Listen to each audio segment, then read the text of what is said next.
ډیرو درنو او قدرمن اوریدونکو پام وکړئ د نن ورځې تازه مهمو اوورستي خبرونو ته.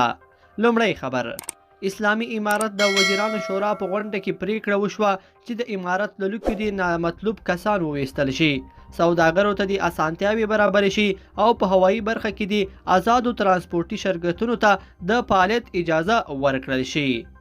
دوهم خبر: مجاهد وای غواړو روسیې د افغانستان په بیارغونه کې برخه واخلي. د اسلامي امارت ویان ذبیح الله مجاهد ویلي چې دوی د افغانستان بیارغونه کې د روسي مرستو ته لیواله دي. هغه له ټاس خبري اژانس سره په مرکه کې زیاته کړي چې افغانستان د سیمې او نړۍ له هیوادونو سره د متقابل احترام پر بنسټ د اړیکو رغولو ته ژمن دی او له ټولو هیوادوالو غواړي چې په افغانستان کې پانګونه وکړي. مجاهد څرګنده کړي چې افغانستان په تیرو 100 کلونو جګړو کې ډیر ځپل شوی دی او د روسیې په ګډون نور هیوادونه کولی شي د دغه هیواد په بیارغونه کې برخه واخلي. دریم خبر: کامیر هوایي شرکت وای د پاکستان د پریکړې په اساس اوس د وخت د افغانستان او پاکستان ترمنځ الوتنې ځنډول شوې دي.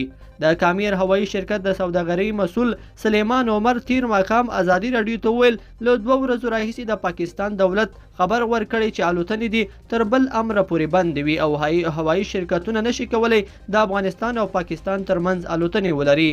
په تمه یو چې دا محدودیت به لرې شي. څلورم خبر: هسپانیا له افغانستان څخه د تخلیه بهیر بیرته پیل کړی. هسپانیا له افغانستان څخه د خپلو او هغو وګړو د لیږد بهیر پیل کړی دی چې له دوی سره یې کار کړی وو. د هسپانیا د دفاع وزیر مارګیرا ویلي دي چې له افغانستان څخه د هغو کسانو د ایستلو ماموریت پیل کړی چې له دغه هیواد سره مرسته کړې او کار یې ورسره کړی دی.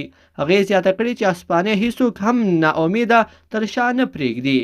پنځم خبر: سوداګرۍ خونه وایي ډیر ژر به چین او بهر ته د هوا له لارې د جلغوزیو صادرات پیل شي.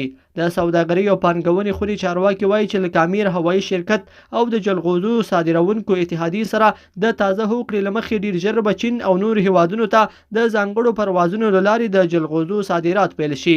د یادې خونې مرستیال یونس محمد وایي دوی له ټولو اړوندو ادارو سره په ګډه هڅه کوي ترڅو بهر ته د افغانستان د صادراتو په برخه کې اسانتیاوې راولي.